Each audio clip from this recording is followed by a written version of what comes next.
students of class 10th. I hope you must be having a very good time at LearnVilla. Now, this is the time to learn the formulae of the parts.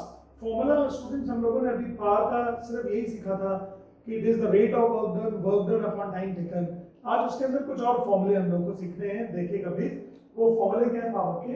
Student electrical power आप लोग सीख चुके हो. Power का formula आपने सीखा है work done divided by time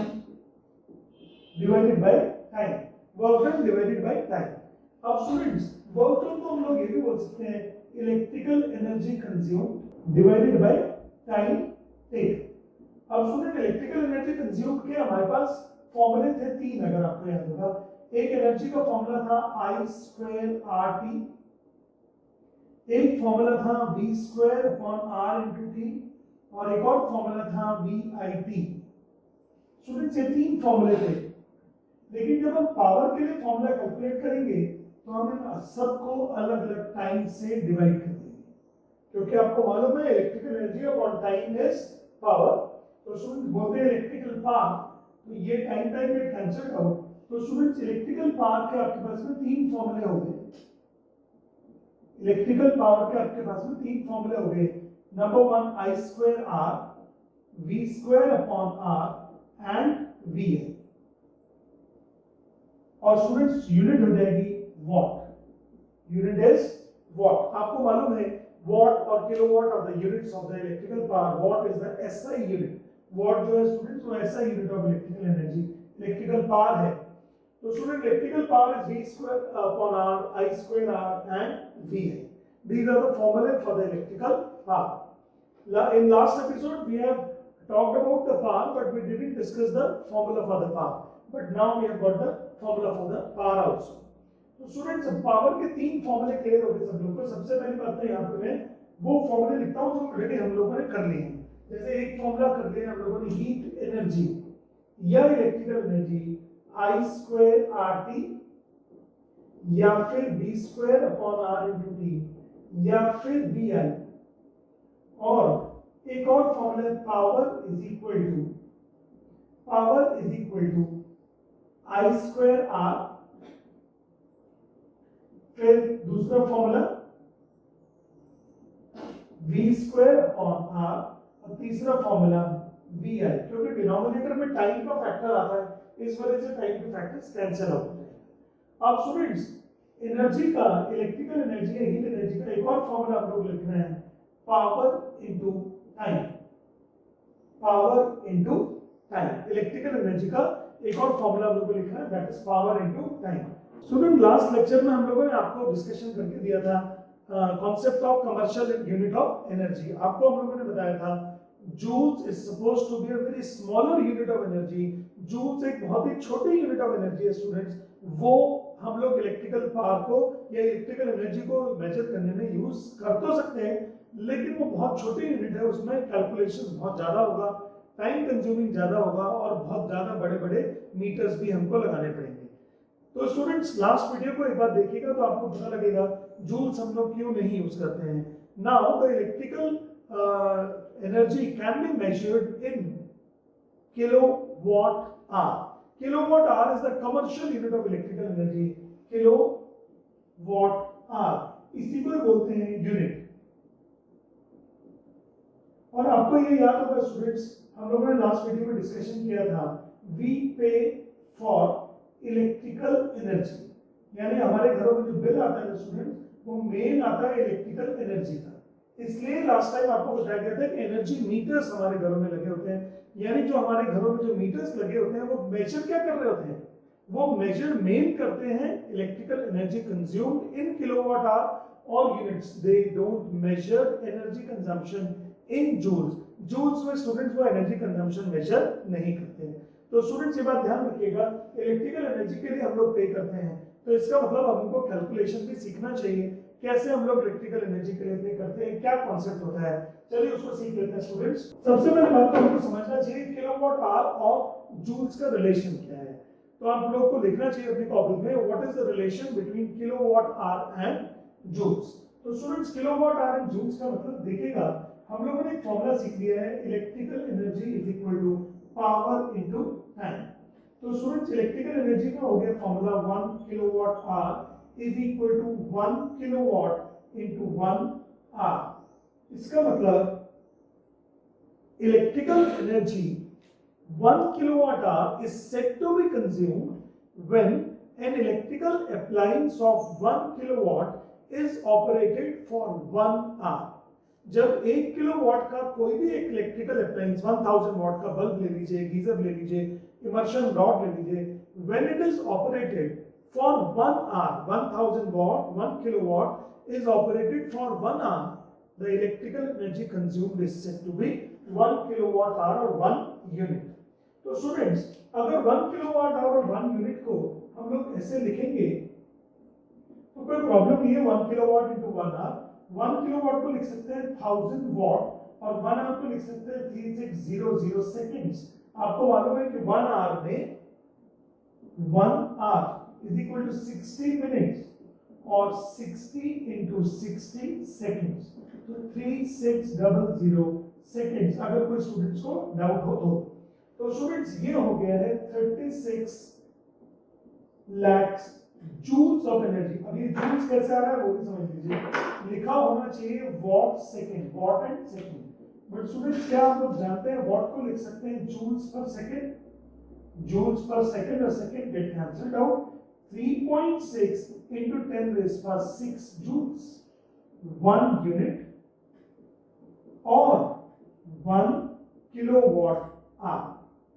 1 unit और 1 किलोवाट आवर, यानी 1 यूनिट और 1 किलोवाट आवर को हम लोग बोल सकते हैं it is equal to 36 lakhs joules of energy और it is equal to 3.6 into 10 raised to 6 joules of energy.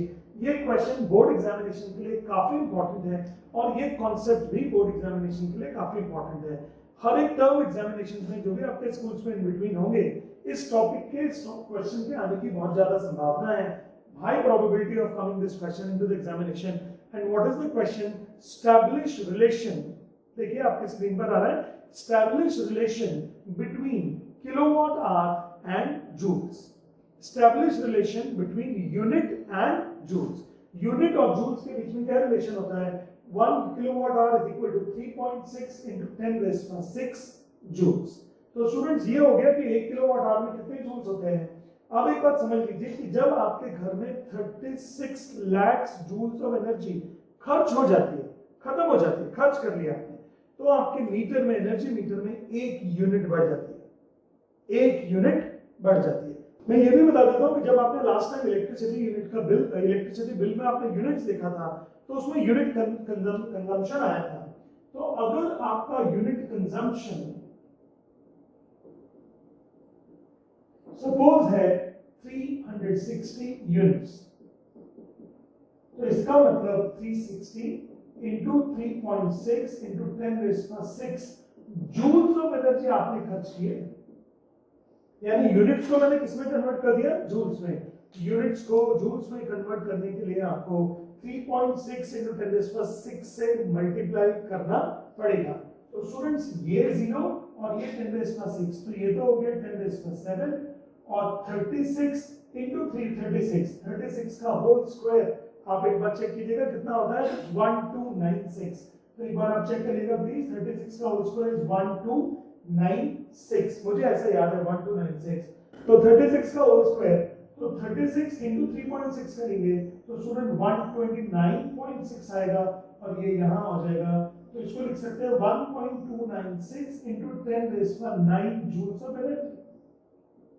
Please check कीजिए प्लीज, अब समझ में आया कि ये है। अगर आपका 360 यूनिट्स का मंथली बिल है तो इसका मतलब आपने 360 into 3.6 into 10 raised to 6 joules of energy use कर लिए, खर्च कर लिए। 10 raised to 6 और एक 10 10 raised to 7 और 36 into 3.6, तो ये हो जाएगा 129.6। 1.296 into 10 raised to 9 joule of energy आपने खर्च कर ली है। तो स्टूडेंट्स लेकिन साथ में एक और चीज मैं बताता हूं आप सब लोगों को, अगर हम लोग अपने घरों में यूनिट्स का कैलकुलेशन करना चाहते हैं तो उसके लिए एक फॉर्मूला है, तो याद रखिएगा कि अगर हम ये कैलकुलेट करना चाहते हैं कि हमारे घरों में कितना कंजम्पशन हो रहा है इलेक्ट्रिसिटी का, तो देखिए electrical energy is equal to N into P into T। N है number of appliance, N is number of appliance, P is the power in kilowatt, T is the time in hours। और student जो electrical energy आएगी वो आ जाएगी kilowatt hour में। इसके लिए हम लोग एक टेबल बना लेते हैं स्टूडेंट्स। ये एक टेबल सॉर्ट ऑफ है, आपके सामने कुछ काम आएगा। ये यहाँ पे लिख लेते हैं इलेक्ट्रिकल एनर्जी और यहाँ पे लिख लेते हैं पावर और यहाँ लिख लेते हैं time.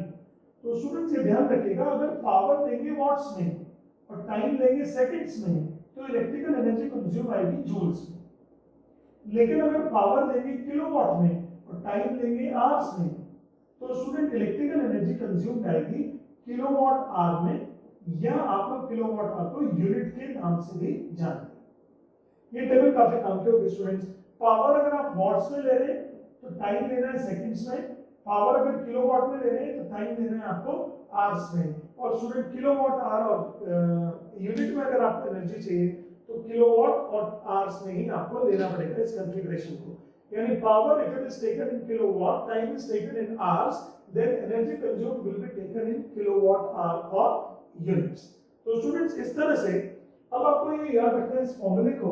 Formula is electrical energy equal to NPT. For example इस क्वेश्चन को मैं करके बता देता हूं। अगर आपके घर में 4 फैन हैं और फैन का वोल्टेज है 65 वॉट्स, सपोज फैन का वोल्टेज है 65 वॉट्स और डेली 8 आवर्स चल रहे,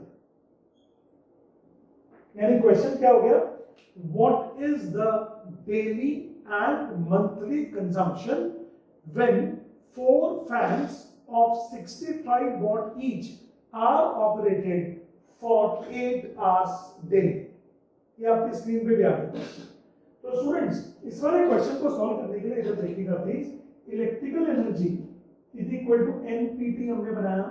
N is what, number of electrical fans 4, power is what, power is 65 upon 1000। How come 1000? Why we have taken 1000? Because watts has to be changed into kilowatt। आपको याद होगा ना formula. और students time कितना हो गया है, 8 आवर्स, 8 आवर्स, और ये होगा पर डे। ये क्या होगा स्टूडेंट्स, पर डे, क्योंकि डेली का कंजम्पशन है ना 8 आवर्स का। तो स्टूडेंट अगर आप इसको मल्टीप्लाई करेंगे 4 into 65 into 8, आप बताइए कितना होना चाहिए। तो स्टूडेंट्स अगर आप मंथली बिल निकालना चाहें into 30 कर दीजिए। हम मानते हैं कि 30 डेज होते हैं इन अ मंथ, 28, 29, 30, 31 की जगह पर हम लोग अप्रोक्सीमेटली मानते हैं 30 डेज हैं। अगर क्वेश्चन में नहीं दिया है तो एक मंथ में 30 डेज मानिए, और अगर क्वेश्चन में कुछ हिंट दिया है कि कौन सा मंथ के बारे में बात हो रही है तो उस मंथ के नंबर ऑफ डेज को मानिएगा। तो स्टूडेंट्स ये हो जाएगा यूनिट्स, बट इस बार पर डे की जगह क्या हो जाएगा, पर मंथ। आप क्वेश्चन देखिएगा, क्वेश्चन में ये पूछा था कि what is the daily consumption and monthly consumption when 4 fans of 65 watt each are operated for 8 hours daily। तो स्टूडेंट्स ये था किलोवाट आवर एंड यूनिट्स का कंजम्पशन। अगर हम लोग निकालना चाहते हैं इलेक्ट्रिकल एनर्जी का कंजम्पशन किलोवाट आवर और यूनिट्स में निकालना चाहते हैं तो ये तरीका मैंने आपके सामने कराया अभी। चलिए अब कुछ क्वेश्चंस कर लेते हैं based on electrical energy, electrical power, commercial unit of electrical energy. तो देखिए आपकी स्क्रीन पर ये क्वेश्चंस आते जा रहे हैं, आप इसको साथ साथ हम लोग इन क्वेश्चंस को पढ़ते जाते हैं, साथ साथ सॉल्व करेंगे हम लोग। कोशिश कीजिएगा कि क्वेश्चन पढ़ने के बाद में वीडियो को पॉज करके पहले खुद आंसर दीजिएगा, फिर हमारे साथ में उसको सॉल्यूशंस को व्यू कीजिएगा। चलिए ये रहा question, how does the heat energy produce by a current through a fixed resistance wire depend on the magnitude of the current. तो स्टूडेंट्स क्या इसका answer H is equal to I square RT होगा? First question का answer होगा H is equal to I square RT। तो H square I square RT का मतलब हो गया, H is equal to I square RT का मतलब हो गया कि the current is directly proportional to the square, the heat produced is directly proportional to the current, the heat produced is directly proportional to the square of the current। तो students the heat produce is directly proportional to the square of the current, ये हमारा हो गया। Question number 1, उन्होंने यही पूछा था कि करंट पर किस तरह से डिपेंड करती है, तो heat produce is directly proportional to the square of the current, it depends on the square of the current. Okay, fix resistance है ना स्टूडेंट, फिक्स रेजिस्टेंस के हिसाब से हमने फॉर्मूला लगाया है I स्क्वायर RT। अगर लिखा होता फिक्स्ड वोल्टेज तो शायद हमने फॉर्मूला लगाया होता V square by R into T या VIT लगाया होता उस टाइम। तो question number 2, if the current passing through the conductor is doubled, what will be the change in the heat produced? देखिए ये स्टूडेंट्स थोड़ा सा इनकम्प्लीट क्वेश्चन है, क्योंकि इसमें ये नहीं कहा गया कि पैरेलल में है, सीरीज में है, सर्किट्स किसमें लगे हैं, क्या चीज कांस्टेंट है, लेकिन मान लेता हूं कि I स्क्वायर RT पे बेस्ड है क्वेश्चन। तो if the current is doubled then the heat will get 4 times, कौन सा फॉर्मूला लगा रहे हैं, यही वाला क्वेश्चन नंबर 2 में यही वाला फॉर्मूला लगा रहे हैं। तो अगर हमने करंट डबल कर दिया H is equal to 2I the whole square RT, तो स्टूडेंट्स 4I square RT, इसका मतलब heat produced will be 4 times because it depends on the square of the current। ये था क्वेश्चन नंबर 2 का answer. Now come to the question number 3, name 2 effect produced by electric current। तो electric current के 2 effects क्या होंगे आप खुद सोचिए। Number 1 it produces heat, number 1 it produces heat, and number 2 it also when passes through the resistance it consumes electrical energy। ठीक है ना student, it consumes electrical energy। These are the 2 effects of the current which can be used। Name the 2 effects produced by the electric current। Okay, 4th, which effect of the current is utilized in the electric bulb? Like electric bulb में light energy और heat energy produce होती है, लेकिन current से heat energy produce होती है, उससे filament गर्म हो जाता है और गर्म होकर लाइट देने लगता है। तो समझिएगा एक बल्ब के अंदर जो टंगस्टन का फिलामेंट होता है, वो फिलामेंट के अंदर रेजिस्टेंस होता है, उससे करंट पास होता है, और जितना ज्यादा करंट पास होगा उतना ज्यादा उससे हीट प्रोड्यूस होगा। हीट प्रोड्यूस होके वो जो फिलामेंट है वो अपने अंदर से लाइट एनर्जी एमिट करने लगता है, ये होता है बल्ब में। तो करंट का हीटिंग इफेक्ट यूज होता है बल्ब के अंदर। तो क्वेश्चन नंबर 4 का आंसर हो गया which effect of the current is utilized in the electric light bulb. तो इलेक्ट्रिक लाइट बल्ब के अंदर हीटिंग इफेक्ट ऑफ करंट को हम लोग यूज कर रहे हैं। 5th question, which effect of current is utilized in the working of electric fuse? Again it is the heating effect, लेकिन इलेक्ट्रिकल फ्यूज इस चैप्टर के एंड में हम लोग डिस्कशन करेंगे। अभी हमने इलेक्ट्रिकल फ्यूज को डिस्कशन में नहीं लिया है अभी। तो स्टूडेंट्स अभी आगे हम इलेक्ट्रिकल फ्यूज को अगले लेक्चर्स के अंदर किसी टाइम डिस्कशन करेंगे। Name 2 device which have work on the heating effect of electrical current. Geyser शुरू में पढ़ लिया था, इलेक्ट्रिकल आयरन, हीटर और टोस्टर और हेयर ड्रायर, ये सब चीजें, इमर्शन रॉड, ये सब चीजें हीटिंग इफेक्ट ऑफ करंट पर ही डिपेंड करती है या वर्क करती है। Question number 7, name 2 gases which are filled in the filament type electrical bulbs। Number 1 nitrogen भर सकते हैं एंड नंबर 2 हीलियम भी भर सकते हैं। Question number 8, explain why filament type electrical bulbs are not power efficient। Because उनका efficiency बहुत कम होता है।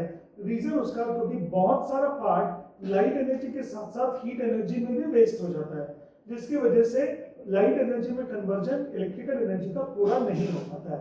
यानी in the electrical bulbs electrical energy get consumed and 2 types of energy is simultaneously being produced. Number 1 heating energy, heating effect, heat energy, and number 2 it is the light energy. As a result whole of the electrical energy is not able to get converted into light energy। as a result the efficiency of the electrical bulbs is quite less। काफी ज्यादा energy heat में waste हो जाती है। Okay students, question number 9, why are the connecting rods of the electrical heater not glow while heating element does। देखिए ये बहुत अच्छा क्वेश्चन है, इसको मेरे साथ में आप देखिए। अगर आपने कोई हीटर देखा होगा ना स्टूडेंट्स, हीटर अगर सर्कुलर शेप का हीटर ले लेता हूं और इसके अंदर एक हीटिंग एलिमेंट स्पाइरल टाइप का आपने देखा होगा, स्पाइरल हीटर, ये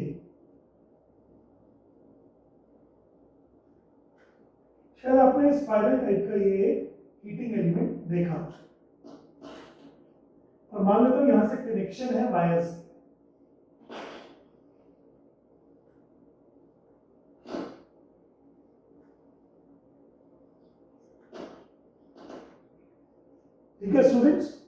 अगर इस वाले सर्किट के अंदर जब करंट आ रहा है तो फिर करंट ऐसे आएगा, तो ऐसे फ्लो होके और इसके अंदर ऐसे फ्लो होके ऐसे ऐसे और इससे वापस चले जाएगा। अब स्टूडेंट्स ये जो फिलामेंट होता है ना, ये होता है नाइक्रोम का। ये स्टूडेंट्स फिलामेंट किस चीज का है? नाइक्रोम का। नाइक्रोम में सबसे बड़ी बात रेजिस्टिविटी।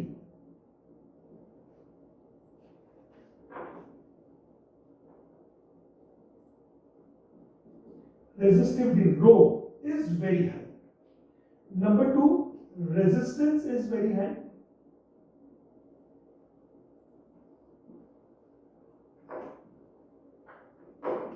फिर नंबर 3, इसका मेल्टिंग पॉइंट भी हाई है। इसका मेल्टिंग पॉइंट भी हाई है। तो स्टूडेंट्स अगर इसका रेजिस्टेंस हाई है और मेल्टिंग पॉइंट भी हाई है तो क्या इसके अंदर हीट प्रोड्यूस्ड भी मोर होगी?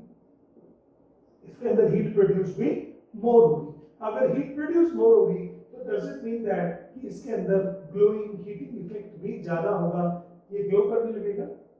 लेकिन स्टूडेंट्स ये जो वायर होते हैं, ये वायर होते हैं कॉपर के, तो कॉपर का जो रेजिस्टेंस होता है वो काफी कम होता है। हालांकि मेल्टिंग पॉइंट तो कॉपर का भी ज्यादा होता है, बट रेजिस्टेंस काफी कम होता है। रेजिस्टेंस कम होगा स्टूडेंट्स तो इसके अंदर हीटिंग इफेक्ट भी कम होगा।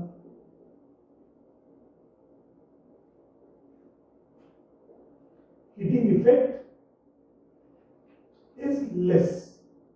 Heating effect is less. Copper के अंदर, कॉपर के वायर के अंदर हीटिंग इफेक्ट भी कम हो गया। क्यों कम हो गया? क्योंकि उसका रेजिस्टेंस ही कम है। तो स्टूडेंट्स यानी नाइक्रोम के अंदर और कॉपर के अंदर फर्क ये हो गया, सेम करंट प्रोड्यूस हो रहा है इसमें, लेकिन इसके अंदर सीरीज में हो गया ना स्टूडेंट, ये तो पूरा पूरा। तो स्टूडेंट अगर ये जो कॉन्सेप्ट है इसके अंदर सेम करंट के लिए H is equal to I square RT, H is directly proportional to R, more is the resistance, more will be heat produced। तो नाइक्रोम में ज्यादा रेजिस्टेंस, इसमें ज्यादा हीट प्रोड्यूस होती है, और कॉपर में कम रेजिस्टेंस है, इस वजह से कम हीट प्रोड्यूस होती है। इसलिए कॉपर के वायर जनरली गर्म बहुत ज्यादा नहीं होते, they doesn't get heated up. तो क्वेश्चन देख लीजिए एक बार क्या है, why does the connecting cord, ये होती है कनेक्टिंग कॉर्ड,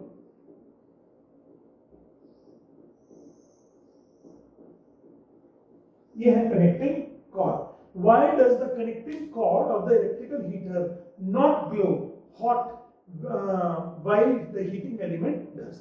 Heating element गर्म भी हो जाता है और हल्का हल्का रोशनी भी देने लगता है, लेकिन कॉपर के ऐसे जो वायर्स होते हैं वो ऐसा नहीं करते हैं। उसका रीजन क्या है मैंने आपको समझाया। कॉपर के अंदर लेसर रेजिस्टेंस, नाइक्रोम के अंदर more resistance, more heat produce, and lesser resistance, lesser heating effect. तो as a result the copper wire does not get heated up. तो स्टूडेंट्स ये क्वेश्चन हो गए हमारे पास। अब नेक्स्ट देखिएगा क्वेश्चन नंबर 10 आपकी स्क्रीन पर है। Write down the formula for the heat produced when the current I is passed through the resistor for the time t। तो पहला फार्मूला तो हो गया student, H is equal to I square RT, H is equal to I square RT। Number 2, number B parts का, when an electrical iron of resistance 20 ohms draws a current of 5 amperes, calculate the heat produced in 30 seconds। एक बात ध्यान रखिएगा, अगर हम time seconds में लेंगे तो एनर्जी प्रोड्यूस जूल्स में आएगी। स्टूडेंट्स एक चीज ध्यान रखिएगा, अगर हम एनर्जी प्रोड्यूस जूल्स में लेना चाहते हैं तो टाइम सेकंड्स में ही लेना पड़ेगा। तो देखिएगा please question number 10। Question number 10 का सेकंड पार्ट क्या है, आपको क्वेश्चन में जो दिया हुआ है सबसे पहले आपको नोट कर लीजिए।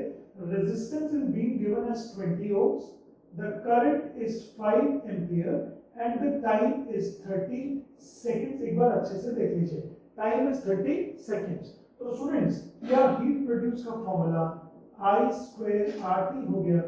I is what 5 the whole square, R is 20 and the time is 30। तो 25 into 20 into 30 600 और आंसर आएगा जूल्स में।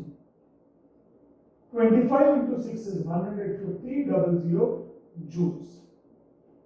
या तो ये आंसर लिख लीजिए या 15 किलो जूल्स भी लिख लेंगे तो कोई भी प्रॉब्लम नहीं। Heat produce is 15 kilo joules, 1500 HP मतलब हीट प्रोड्यूस। तो heat produce will be 15 kilo joules. अब देख रहे हैं बहुत सिंपल सा क्वेश्चन था। Question number 11, State three factors on which the heat produced by an electrical current depends. तो I square RT लिख दीजिए. How does it depend on these factors? Current के square पर, resistance के time के, resistance के directly proportional और time के भी directly proportional. Question number 11 था, बहुत easy है, उसमें कुछ खास है नहीं.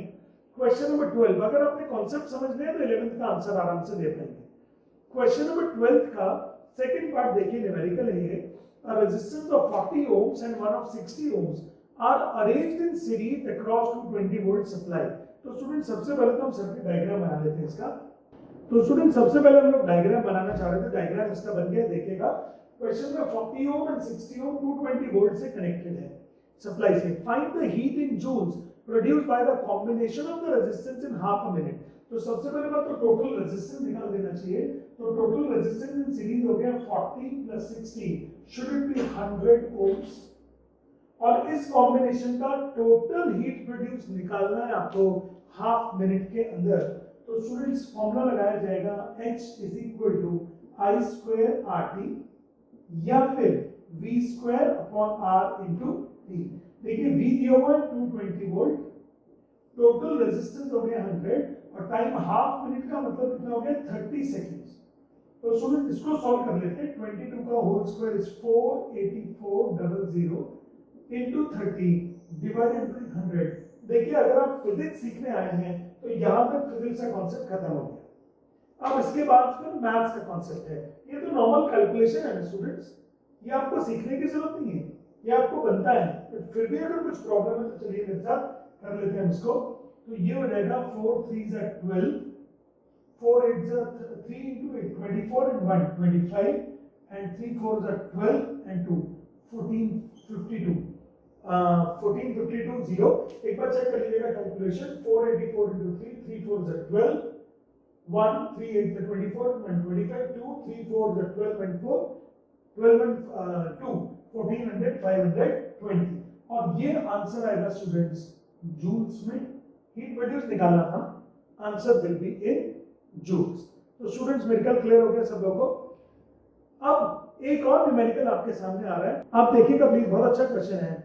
When a current of 4 ampere passes through a certain resistor for 10 minutes, 2.88 into 10 to the power 4 joules of heat is produced. Calculate the power of the resistor.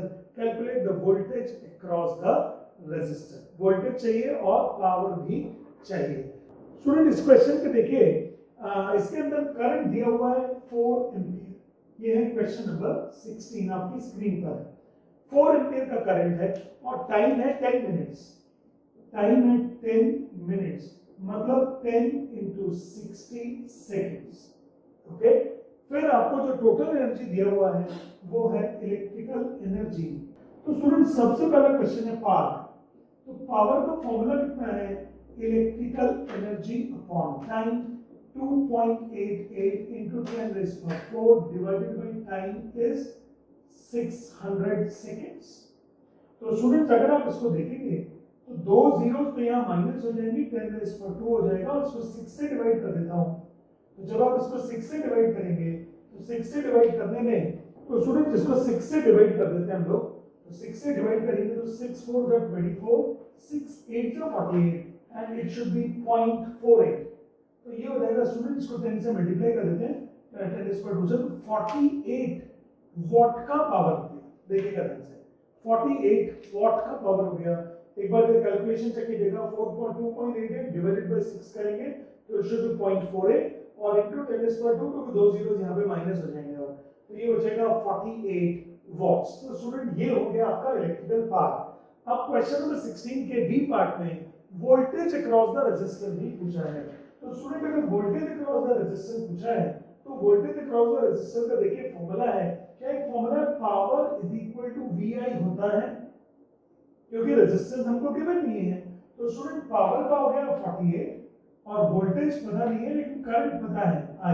तो students क्या वोल्टेज, करंट की value 4 है ना students, तो क्या voltage का value 48 upon 4 would it be 12 volt? Would it be 12 volt? Answer हो गया है 12 वोल्ट. V का वैल्यू हो गया है 12 वोल्ट. तो इस तरह से स्टूडेंट्स क्वेश्चन नंबर 16 भी आपके सब लोग के सामने पहुंच गया. क्वेश्चन नंबर 17 देखिए आपकी स्क्रीन पर है. A heating coil has a resistance of 200 ohms. At what rate heat will be produced? देखिए जब ये बात कर रहे हैं, अगर ये क्वेश्चन होता है what heat will be produced, तो आंसर हीट प्रोड्यूस का निकालना है. लेकिन अगर ये पूछा what is the rate at which the heat is produced, तो rate of heat produced का मतलब they are not asking heat, rather they are asking power. This is the trap in this question. वो लोग heat नहीं पूछ रहे हैं, वो पूछ रहे हैं पावर क्या होगा. What is the rate at which at what rate heat will be produced when a current of 2.5 ampere flows through it. तो स्टूडेंट अगर आप देखेंगे पावर निकालना है इसमें और करंट दिया है 2.5 एम्पियर एंड रेजिस्टेंस दिया है 200 ओम्स. तो स्टूडेंट इस क्वेश्चन में देखिएगा रेजिस्टेंस दिया हुआ है 200 ओम, करंट दिया हुआ है 2.5 और अबव ऑल हमको हीट नहीं पावर निकालना है. तो पावर का कौन सा फॉर्मूला ऐसा होता है जिसमें v यूज नहीं होता है? पावर का एक फॉर्मूला है I स्क्वायर R. तो स्टूडेंट जब आप I स्क्वायर R करेंगे तो I का वैल्यू हो जाएगा 2.5 द होल स्क्वायर और रेजिस्टेंस हो जाएगा 200. तो स्टूडेंट्स 2.5 का होल स्क्वायर होता है 6.25 into 200. तो दो जीरो इसमें मल्टीप्लाई कर देता हूँ 625 into 2, तो ये हो जाएगा 1250 what. 1250 what. Certainly it won't be a fan. Fan नहीं होगा ये शायद होगा 1.5 की 1250 वॉट की जगह शायद ये इमर्शन रॉड भी हो सकता है या कोई हीटर भी हो सकता है, गीजर भी छोटा हो सकता है. स्टूडेंट इसी टाइप की ये कुछ यूनिट रही हो. तो स्टूडेंट्स इस तरह से क्वेश्चन नंबर 17 तक हम लोगों ने किया. आज की क्लास में हम लोगों ने पावर हीट प्रोड्यूस के ऊपर कुछ न्यूमेरिकल्स कर लिए और साथ में इलेक्ट्रिकल पावर के ऊपर फॉर्मूला भी पढ़ लिया. एक अबव ऑल आज का जो कंक्लूजन है वो आपको पता होना चाहिए. कंक्लूजन आज की क्लास में हमने देखिए क्या क्या सीख लिया है. नंबर 1 हमने सीख लिया है पावर के फॉर्मूले, 3 फॉर्मूले आपने पढ़े. नंबर 2 आपने commercial unit of electrical energy पढ़ा है, वो है किलोवाट आवर यूनिट. और साथ में आपने पढ़ा है इलेक्ट्रिकल एनर्जी कंजम्पशन के लिए फॉर्मूला क्या होगा. एक टेबल हमने आपको दिखाया था वो था, और फॉर्मूला था electrical energy is equal to power into time. और स्टूडेंट्स साथ में आपने पढ़ लिया कि न्यूमेरिकल्स को कैसे सॉल्व करते हैं. ये आज के क्लास का हमारा एक फ्लो था. स्टूडेंट्स अब आज आप लोग इन सब चीजों को दोबारा से रिवाइज कीजिए, वीडियो को रिवाइंड कर करके देखिए. और स्टूडेंट्स मैं ये भी बात समझ रहा हूँ कि अब आप लोग काफी फोकस्ड हो चुके हैं. अभी आपका मन में लगने लग गया ऑनलाइन स्टडीज के अंदर, समय की मांग है students. It is the need of the time. Then please work hard and work hard. Test को बहुत अच्छे से दीजिए, अपने असाइनमेंट्स को बहुत अच्छे से सबमिट कीजिए. Keep tuned to this LearnVilla channel and please keep working hard while staying at home. All the best.